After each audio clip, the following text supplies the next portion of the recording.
You're listening to Adoptees On, the podcast where adoptees discuss the adoption experience. This is Season 2, Episode 4, and I'm your host, Haley Radke. I get to welcome Anne Heffron, author of You Don't Look Adopted, to the show, and I want to let you know we touch on some extremely sensitive topics, including suicide and sexual assault. We actually joke around quite a bit, but you know our hearts are for adoptees and for healing. In fact, last week's special healing episode is all about adoptee suicide. So if you want to learn a bit more about that topic, you can find it on our website, adopteeson.com, or in your podcast app. Anne goes deep into all kinds of things in her story today, including failures that she attributes to adoption trauma, things she's working on to find healing, what ride or die means to her, and we find a way to laugh a lot. We wrap up with some recommended resources, and as always, links to everything we'll talk about today are on the website adopteeson.com. Anne is a part of our Adoptees On secret Facebook group, so stick around until the end of the show to hear how you can access that. All right, let's listen in. I'm pleased to introduce to you Anne Heffron. Welcome to Adoptees On, Anne. Oh, Haley, thank you. I'm so excited to be here. Me, I have no words. I'm so excited to talk to you and get to share your story with everyone. I'm excited. Me too. You know what? I hike and I listen to your podcast when I hike. And I was devastated when you took a break. I thought that was a terrible idea. It was a terrible idea, but we're back now, so it's okay. I don't vote for the break. Well, we can talk about self-care at some point in this episode. Oh, yeah. But After you finish it. After I finish recording. Yeah. Okay, well, I'm so glad. You don't know this yet because we are recording just before the first episode goes out, but well, you know I plugged your book, but what I said was, hey, it's my number one fan's book. I am your number one fan. If anyone's bigger than me, they'd have to be a stalker. And that's not a fan anymore. That's illegal. Okay, well, Your then show changed my life. Well, I mean, how could I be a fan? I'm going to have to cut this all out. Stop it. It's going to be super short. Oh, dear. Okay. Well, thank you for gushing. I love you too. Your book was amazing. I already gushed about it before, but please, why don't you start and just share a little bit of your story with us? I was born in New York City in 1964, and I was adopted 10 weeks later. I grew up knowing I was adopted, but it wasn't something that we really talked about in my house. I had a brother who was adopted when I was 64. He was 60. He was two. We adopted him 2 years later, and I think he was a drug baby. He was very difficult. My mom couldn't hold him, and he still suffers. And then we adopted my second brother when he was 2. He was his father was African American. We lived in a white town. My brother, when he came, his name was Terry, but my parents gave him the name Sam. He didn't change. He changed the name himself when he was in first grade. But when Sam came to us, he didn't speak, and there was no mention of trauma, no mention of where he had come from, nothing. So it wasn't until I started going seriously off track when I dropped out of college for the first time. And that's when I had the idea of looking for my birth mother. I found a search agency in Boston. It was Susan Dark. I don't remember names, and I still remember her name. And I think it took me 15 years after first getting Susan Dark's number and actually doing the whole process. And when my daughter was a little girl, I got a letter with identifying information, and I got a photograph of my birth mother, and she looks like me. And it was such a good feeling.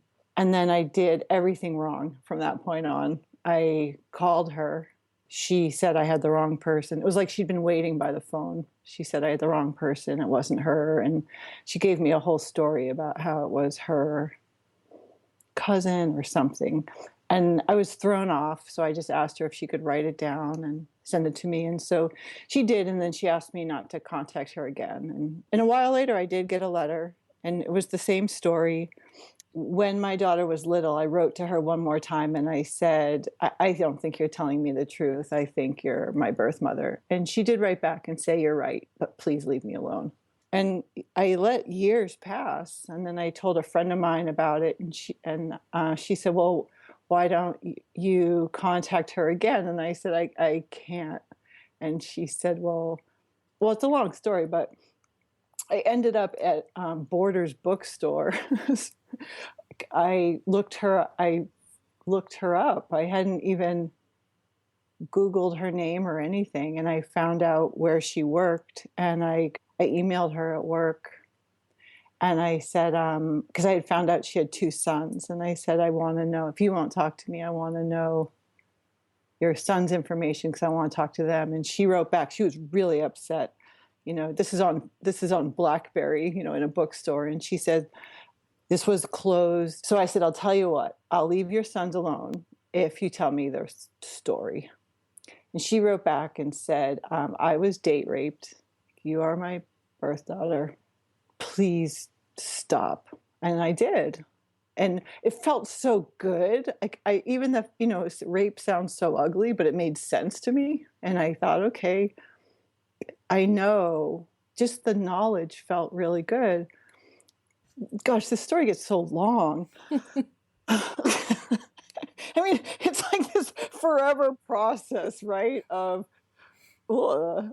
took this autobiography class and I thought I was going to be better than everybody in the class.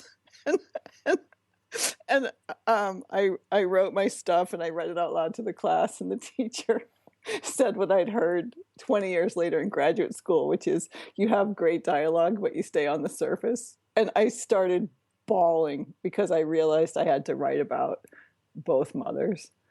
And I never went back to that class because it wasn't just crying. I mean, there was snot coming out of my nose, it was like big crying. And I went home and I Googled her, and her death certificate came up, or her death announcement. And it was recent, but it said that she had 2 sons and a daughter. So then I just said, I don't care what people think of me or if she gets mad. And I called her work, and she wrote a book. And so I called the person that she had written the book with, because they worked together. And I said who I was. And I said, I want to contact her daughter. And she said, well, I really don't want to be talking to you, but I know that this is her daughter's name. I'm not sure of her last name. I think it's the same, but I know she works at this magazine. So I looked up and I found her right away. And so I emailed her, and I got an email back when I was on the treadmill at the chiropractor's. And it said, this is overwhelming for me. My mother died not too long ago, but I'm going to forward you this to my brother. And I forgot to say that the daughter, her name's Anna, and my name's Anne, and that's just a coincidence. And she's a writer, and I've read her stuff, and our voice is so familiar, so similar. Well, it's also familiar. And her brother stepped up to the plate. He came, I was living at Palo Alto at the time, and he came to my house. And it was probably one of the 3 greatest moments in my life to have this big man, and we went and had lunch, and my daughter and my husband at the time, and my half brother, we went to a Chinese foot massage place. We all lay in a row and we got massages, and we just sat around and watched TV, and we had similar gestures. It was really wonderful. It was complicated. He has another brother who had no interest in meeting me, and Anna, I did everything wrong. I mean, every time I would correspond with her, I would say the wrong thing. And she was not kind. But when I was in New York writing my book, we actually got together. and she has a daughter out of wedlock. And she invited me to her first birthday party. When I walked to the boat, I went to New Jersey and I went to her daughter's first birthday party. And I started getting a migraine on the way there. And I called my friend and I said, who do I say I am? Right? Because I don't know if she told her friends. And my friend said, you say you're Anne. I'm like, okay, I can do that. But I look so much like her mom that her friends who were there were thrown off. And it was nice to be there, but she doesn't talk to me anymore. And I'm not sure, well, I think reunion is complicated. And the brother doesn't talk to me, and I'm not sure if he's ignoring me but the fact that I got to meet them was tremendous. So when I was in New York writing my book, I did find my birth father, which I thought would be impossible because nobody would give me any information, nothing. And what was wonderful was his wife said that I'm not family, so that he can't talk to me, but his brother has stepped up to the plate, and his brother flew me to Montana and recently, and they made space for me in their family. And he had read my book 3 times, and in the last day, he sat me down and he said, I want you to hear something. And I said, okay. And he said, I love you and I'll never leave. I am a little shut down, right? My heart is shut down. So I hear it, but I still don't really believe it. So I have to, my brain, I have to keep telling my brain, he loves you and he'll never leave. This is a real person. I actually find myself a little bit now wanting to push him away. So I called him 2 nights ago to connect because I think it's a skill I think I'm so afraid that I don't even let myself feel. Oh, one last thing. When I was in Montana, I always sat on the fringe of my family. Like my family would sit around the kitchen table and I would sit on the chair on the side, right? I'm not like if you said, hey, do you want to go get coffee? I'd be like, you mean sit around and talk? Actually, with you, I'd probably love to do it. But with this family, so it was my uncle and his son and his son's children and my uncle's wife. And I sat down, they said, well, we have to tell you something. And I said, okay. And they said, we're really smart, but we're going to talk about pooping and farting. I was like, oh my God. That's how I am. And the dialogue, it was like music. I think in my family, I'm a little rough and a little loud. And so I didn't quite fit in. And in that family, it was seamless. And I have a lot of feelings about that because it's like, I've already have my life, right? I'm 52. And so I can't just say, well, this is my new life. Right? I mean, I have my family. I'm trying to learn to be bigger, right? I mean, as an adoptee, I'm not supposed to take up a lot of space in my life, but I'm trying to learn that it's okay to be big and it's okay to have however many families. I don't know how it is for you, Haley, but it's hard. It's extremely hard. This is the first experience I've had with adding another family. My adoptive parents have stayed married. My husband's parents have stayed married. I understand like families of divorce, then you've got, the 2 sets and they multiply and like it kind of spreads out that way. And that's the only thing I could think to sort of compare it to, except it's another whole set of complete strangers at first. It's very bizarre. But it is bizarre. And it's also, I mean, on my birthday, everybody called me. Right. And so it was just, I'm actually going to this, he's a chiropractor, but he's not really a chiropractor. I don't know what he is. He works with a lot of the sharks, the hockey players, not the fish. He works with sharks and adopted people. But I went to him and I said, I need you to work on my brain, right? There's something, it's my brain and my stomach. right? Like I have good things that are happening and I'm not changing, right? I'm still as upset as always. And I said, I can feel it now that I've slowed down more. I can feel that my brain is doing, I'll be fine. And then all of a sudden, I will be in the worst mood or so sad. And I didn't catch what my brain said, but it was something. And then my stomach gets sick. And my stomach's been sick my whole life. And so he did some research and he found this protocol. And the sharks call it his hippie shit. And they'll call him for an appointment. And they'll say, what do you want? And then they'll say, oh, dude, I just want the hippie shit. Because it was for me. It was for the trauma. And it's applied kinesiology. And it's working with the nervous system. Because I could feel it. It's my nervous system that's, I get, something happens, the chemicals flood my body, right? Like I'll think my uncle will write and I'll be so happy. And then something will go ding.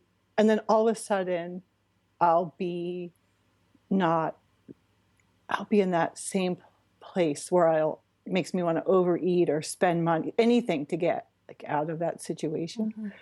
Mm-hmm. My dad and his wife were just here this weekend, my bio dad.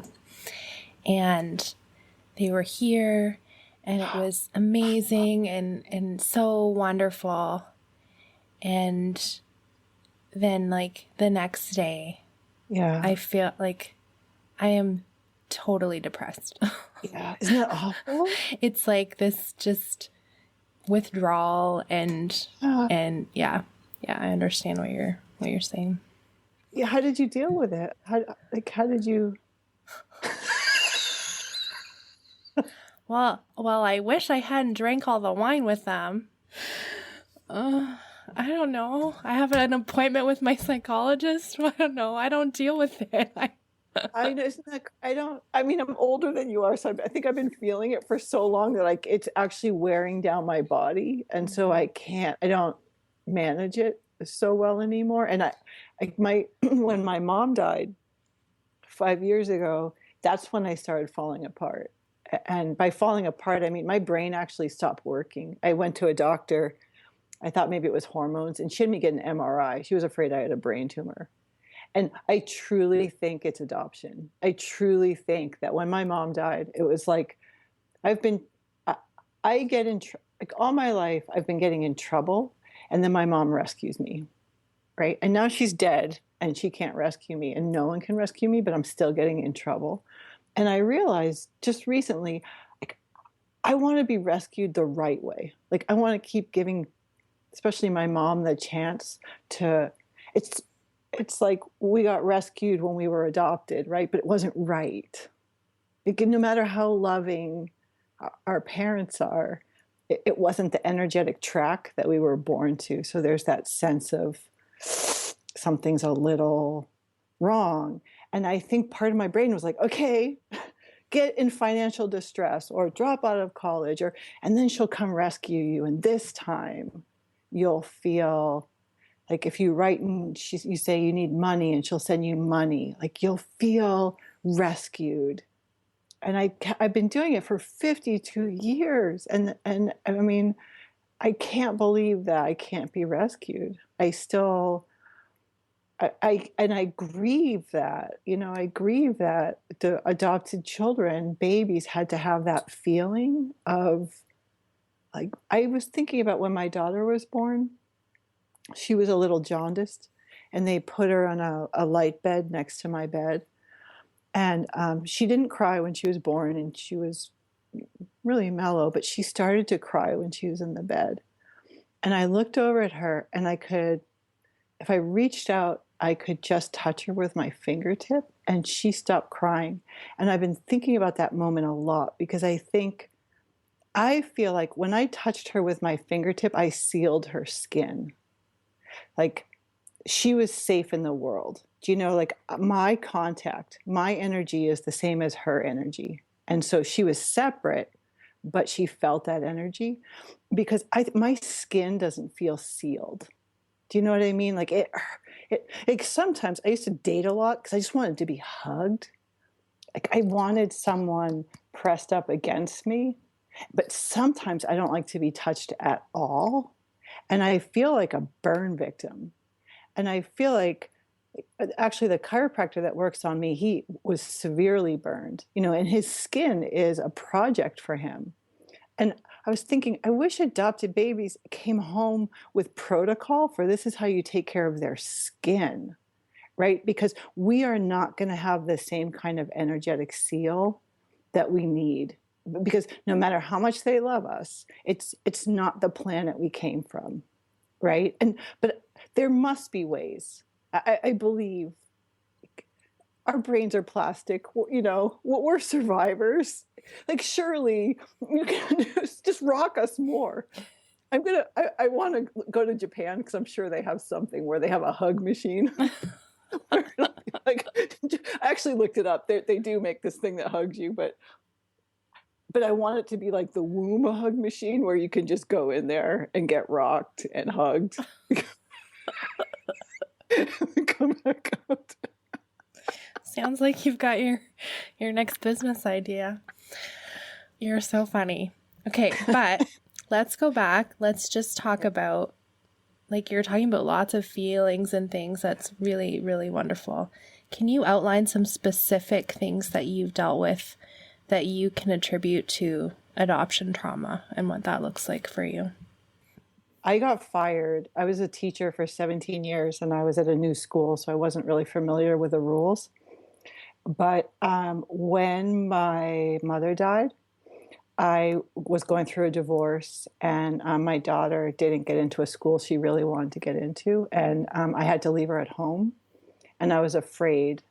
I had left her alone, and I didn't like that I had left her alone. And I went into the class. I was at college, and one of the students was talking. I threw a pen at him. And I didn't just throw a pen. I said the F word, and I started crying. And I watched myself have a breakdown. And I feel like my whole adopted self has been trying to hold itself together. And by hold itself together, I mean deal with almost constant depression and be really confused by that, because I don't think I'm a depressed person. Like, I'm this really funny. I'm not saying I'm funny. But you are. Yeah, but I am. And so the depression confuses me, and it's constant, but I always just think,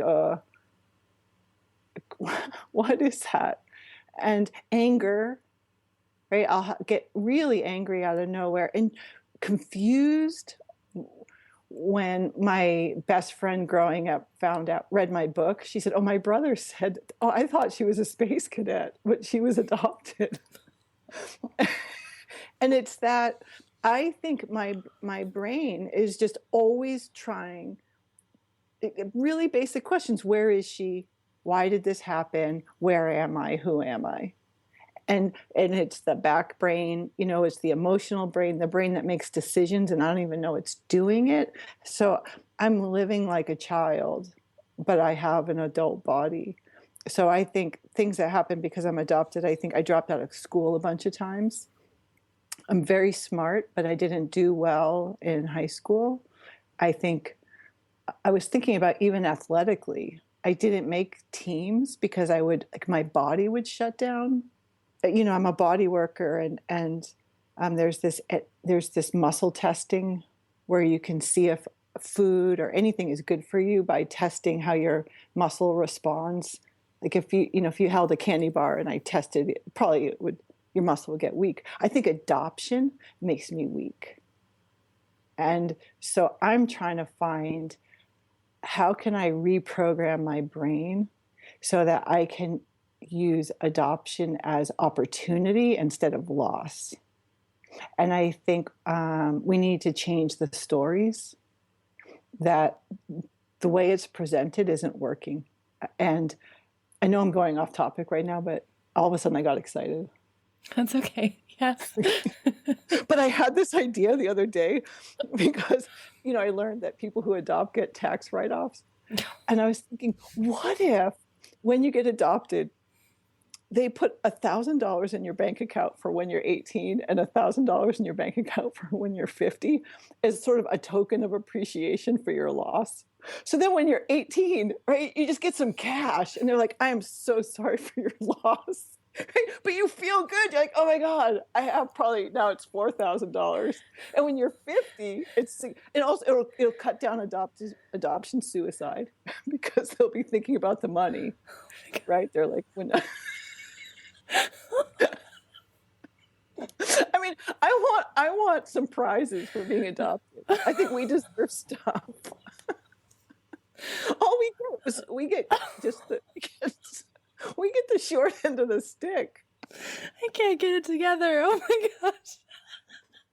Okay, but like cash for therapy, right? Not like cash for your midlife convertible. I don't know. I mean, adoption is so expensive. If I think about all the money I have spent because I'm on therapists who didn't know anything about adoption, so they were a complete waste of time. Mm-hmm. So tell me, okay, let's stop there. What made you realize that all of these things that are happening in your life, what made you relate that back to being adopted? I was lying in bed and this image came to me of what it must have, and I wasn't actively thinking about adoption. I don't know why this happened. And I just got this image of what it must have felt like for me to be born and then to not go to my birth mother. And as soon as I got the thought, I did what I usually do, which is say, okay, push it away, right? Don't.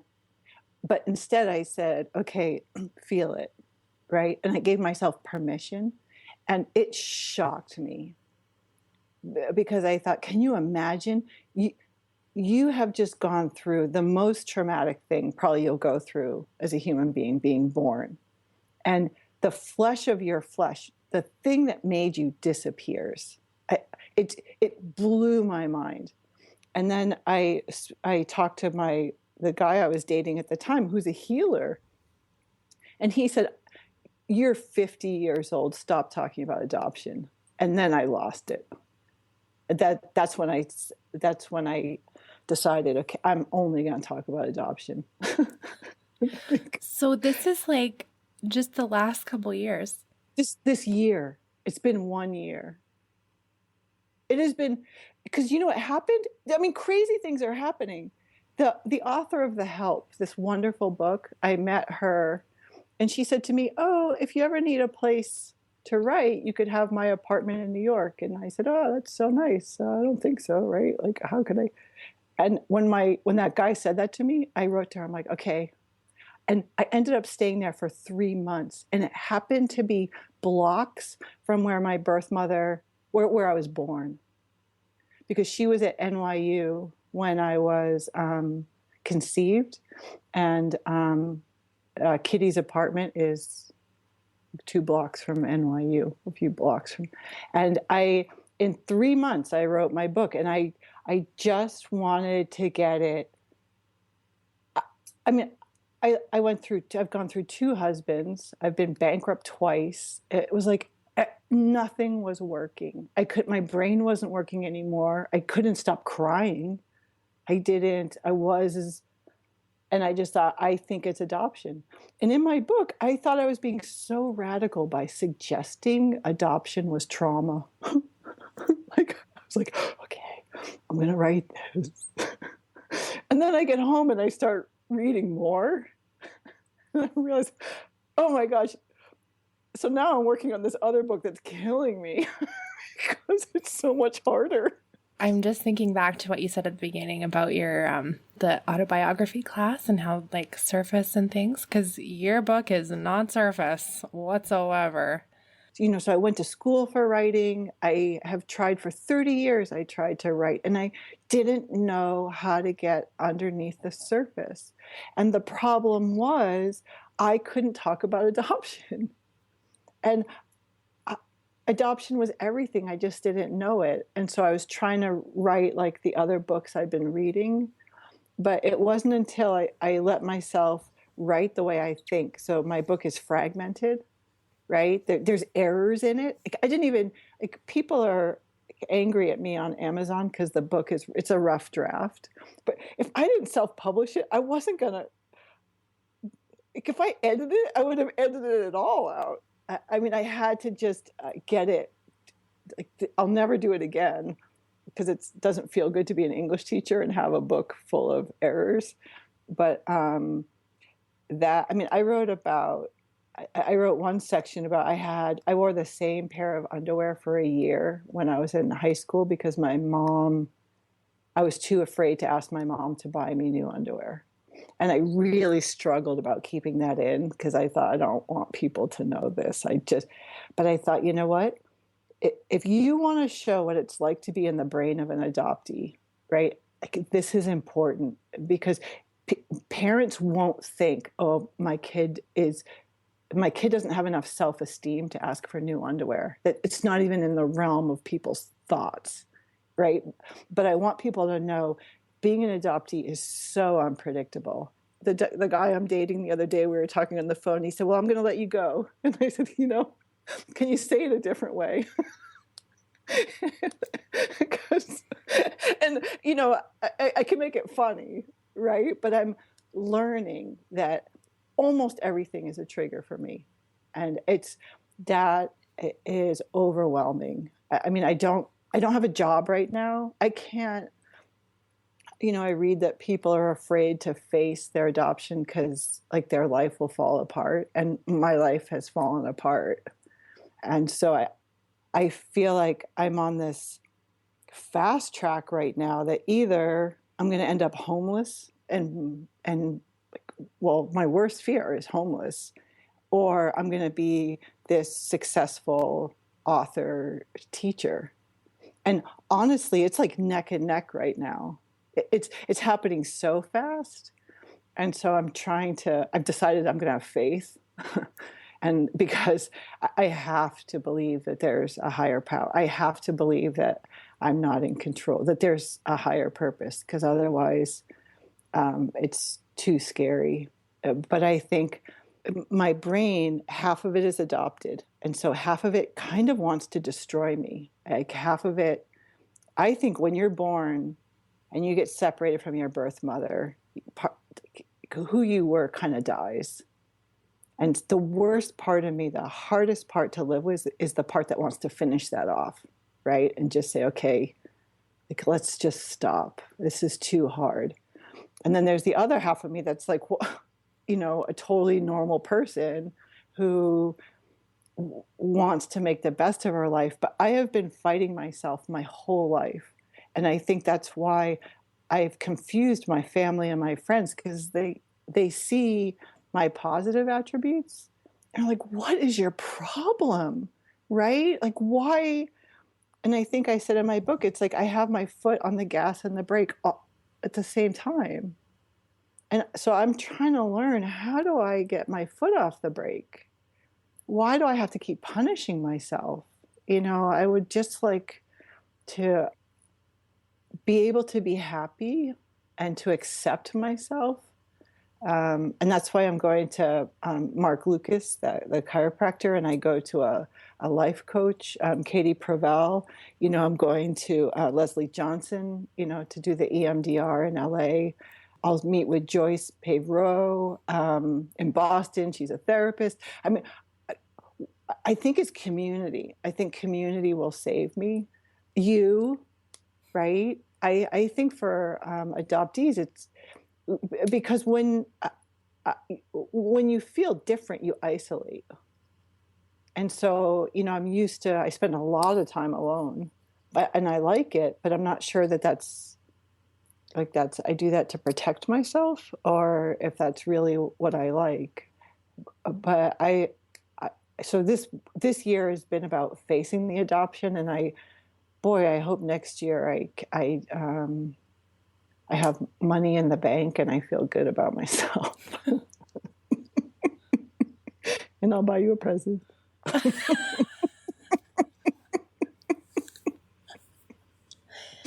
Yeah, that's my goal, is to get some presents. Yeah. We all like presents. Yeah. I mean, to be fair, the hat I'm wearing, Carrie made me, so. Oh, okay, now I feel guilty. Well, I'll send you my socks. Is that the same as knitting it? Did you wear them for a year? No, but I'm going to now. And then I'll send them to you. Okay. Did you wear them for a year?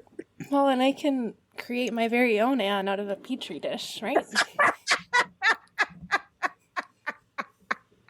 You can have her. Okay. I hope I get the happy one. Yeah, me too. Okay, so it took until you're 50 to realize there's something going on with this adoption thing.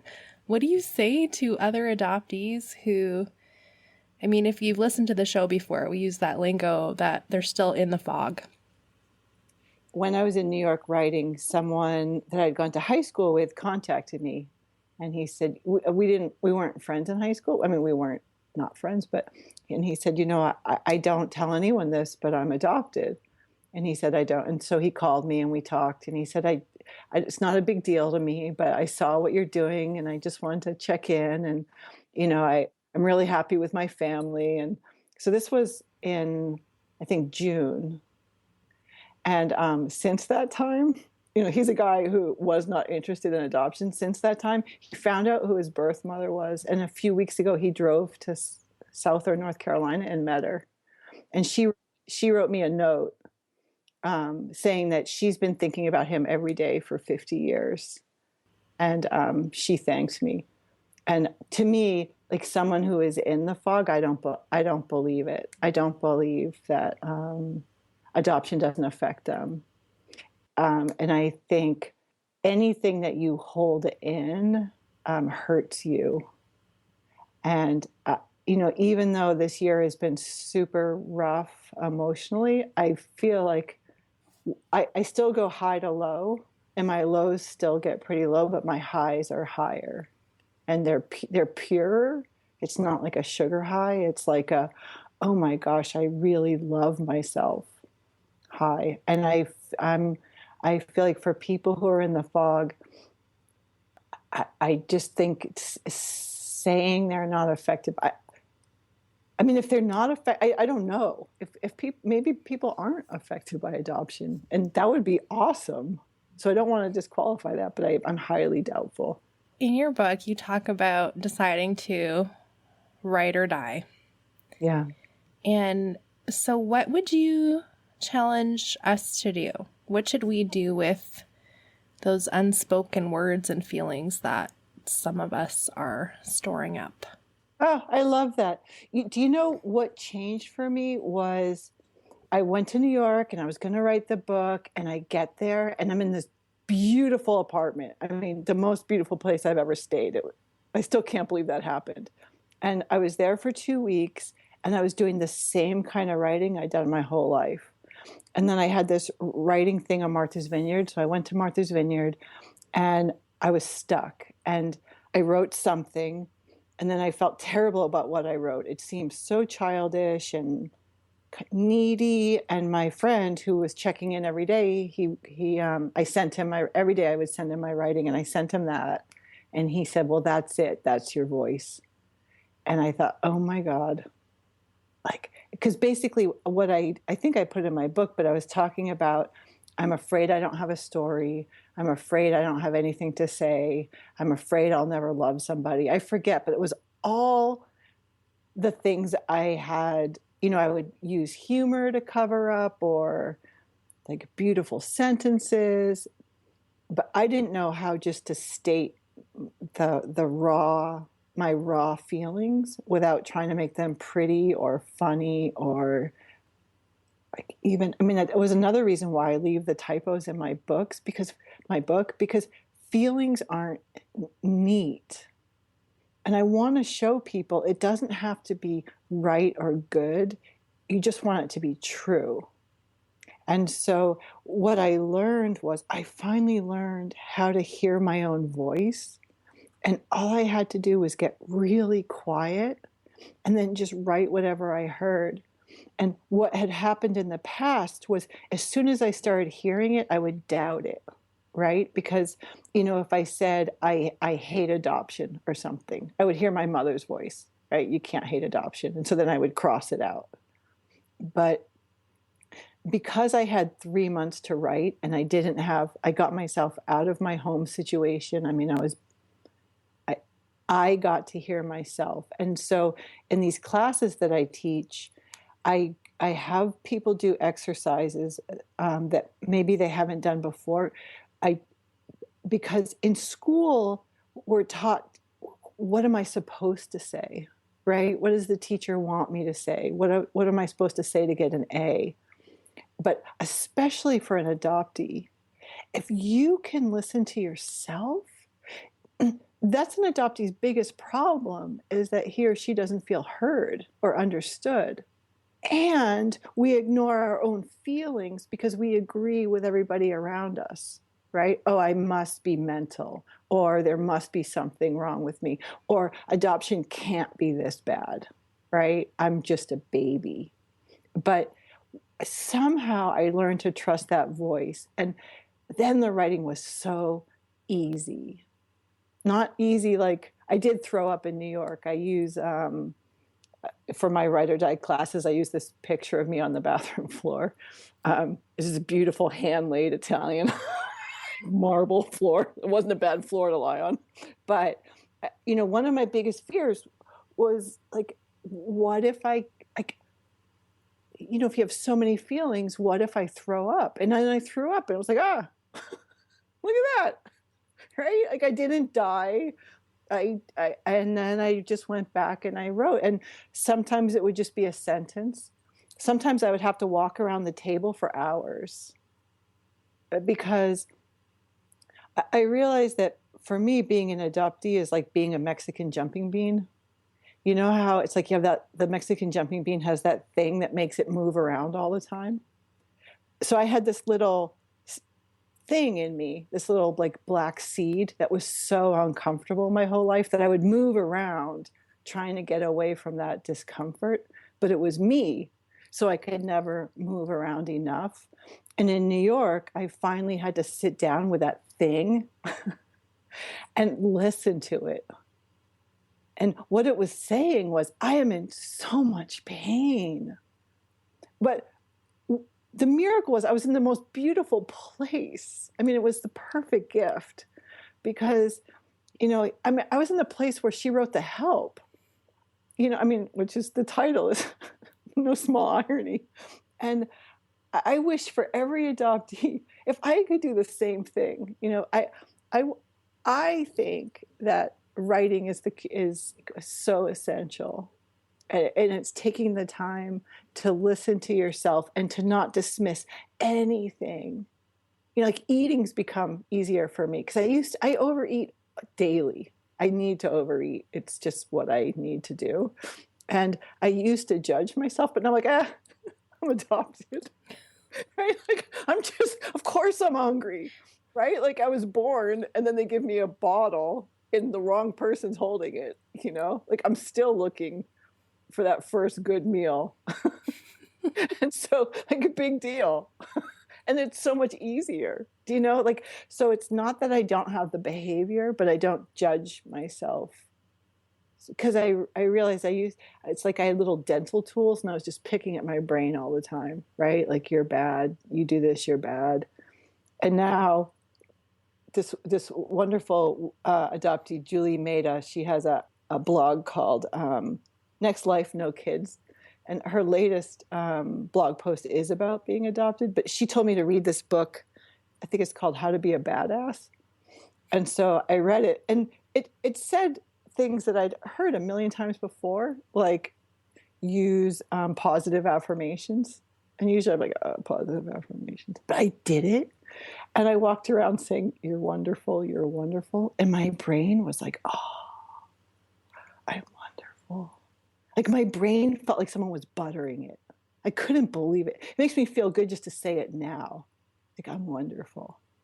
Instead of, hey, when are you going to get your act together, right? Like the little dental tools. My brain is so tired of me beating it up. Like, what if we're just all wonderful? I'm so glad for you that you're able to start doing those healing things for yourself. So you said that you're going to be going to see a couple different therapists. I know. Everybody. You're seeing everybody. Well, my daughter's 19, and I'm hyper aware of, I think about my relationship with my mom, and I don't want to hurt her any more than I have with my behaviors. And so I want my brain to be good so that when I show up for her, I'm in a good space, because I haven't always been that way. And it's very painful to think about. But she's all right. Our time is quickly evaporating. I appreciate you. Thank you. Is there anything else that you want to touch on before we talk about our recommended resources? The chiropractor that I work with, he talks about that in my brain, what it is, he calls it malware. That it's like when you stub your toe, you start to limp to protect the toe. And I think of that as adoption. It's like you're adopted and you have certain behaviors to cover up the pain, but the brain compensates, right? So the brain gets used to the limp, or the brain gets used to covering up adoptive feelings. And it's this sort of an energetic shutdown. And I do believe, like, for adoptees, that if we can, I'm so excited about all this research about neuroplasticity, and I do believe there's hope. Yeah. Amen. Yes, there is. There is definitely healing available to us. I love what you said about the brain before, right? Just calling it plastic. That it is. Yeah. There's definitely things that we can do to heal ourselves. You want to do the recommended resources? I do. And I better start, because I cut down my grocery list. Okay. I was going to say, Anne has like 20 things for us. So get your pens out. Actually, I added some, but Okay. So my recommended resource today is the website Dear Adoption. And that's run by Reshma McClintock. I connected with Reshma today, and she sent me her 3 main goals for the site. So the first one, she wants to provide a platform for adoptees to share and find community within her community through the sharing of stories. The second, to educate and provide insight to adoptive parents, prospective adoptive parents, and anyone that's not an adoptee. And third, to propel the necessary changes that are needed within adoption. Those are really beautiful goals, and they're similar to mine with my podcast. And I love that the variety of things that are posted there, all different perspectives from domestic adoptees, transracial, international. It's a big mix, and there's quite a collection up there now. So I definitely recommend going to check it out. I'm assuming you have, since you have something posted there. Yeah, well, I couldn't believe the work that she's put into it and how smart she is. It's a wonderful site. Definitely. And you said that she's got a documentary coming out. Yeah. She was born in India, I think. Yeah, and it's about her going back and looking for her roots. Mm-hmm. Yeah, wonderful. We'll have to watch out for that. Yeah. Okay, that's it. I saved all my time for yours. Oh. I'll go fast. I'm just teasing you. No, don't fast. Just do what you would like to say. I was thinking about male adoptees seem to talk less than female adoptees. So I was thinking of, like, for the men in the crowd. One of the first books that I read about adoption was by Tim Green, and he's a football. It was written in 1997, and it's called A Man and His Mother: An Adopted Son's Search. And then the lead singer for Run DMC, Daryl McDaniels, did a talk on The Moth called Angel. I've listened to it so many times, and it's about him meeting Sarah McLachlan, the singer, and they on YouTube have a video. They're both adopted. They have a video of them singing Just Like Me, which I've watched maybe 1 million times. Lori Holden, a mom who has adopted, and she has a website, lavenderluz.com, and she wrote a book called The Open-Hearted Way to Adoption. She's a wonderful spirit in the adoption world. And one of the first people who I wrote to in the adoption world, his name's Adam Peartman, and he wrote a book called Adoption Nation. And the last one that I'll say is Joyce McGuire Pavo. She is a therapist in Boston, and she wrote a book called The Family of Adoption. What I have found in this adoption world is it's about community. And so everyone that I've reached out to has talked to me. So that's my list. Well, that's wonderful. I will put links to all of those in the show notes. Thank you. The adoptee community is really welcoming, and we've had several guests before recommend just connecting with fellow adoptees so you don't feel alone, and that's why it's so important to share our stories. Someone's going to hear your story, Anne, and they're going to be like, oh my gosh, my brain doesn't work either. She owes me money. So I shouldn't use your real name? No. Let's call me Alice. Okay, Alice, how can we connect with you online? So I don't do Twitter because I don't understand it, but I am on Facebook under Anne Heffron. And my email address is anneheffron@gmail.com. And I have a blog. It's anneheffron.com. And you have links on your website to find your copies of your book, right? And that's on Amazon and lulu.com. Awesome. Well, thank you so much for sharing your story with us. I so appreciate it. You're such a wonderful interviewer. Thank you so much. I have a little update for you. Anne is now figuring out Twitter as well, so you can find her at Anne Heffron. And I'll have links to all of her social media accounts and the recommended resources on the adopteeson.com website.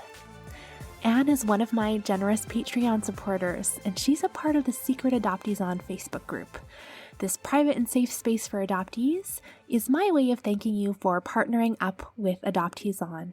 We've got a mix of past guests and listeners just like you who are looking for that intimate and supportive community that Anne and I were talking about earlier.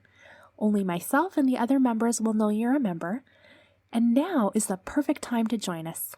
Visit adopteeson.com/partner for the details. Did you know March is a special month where podcasters from all over the world are asking their listeners to find someone who doesn't know what a podcast is? So I want to get in on that. Would you find someone today that doesn't even know what a podcast is? And why don't you recommend one or two of your favorite shows to them? And when you share a podcast and you tell a friend about it, use the hashtag TRYPOD, that's TRYPOD, to let the show know that you have recommended them and that other listeners can find it. Thanks so much for listening. Let's talk again next Friday.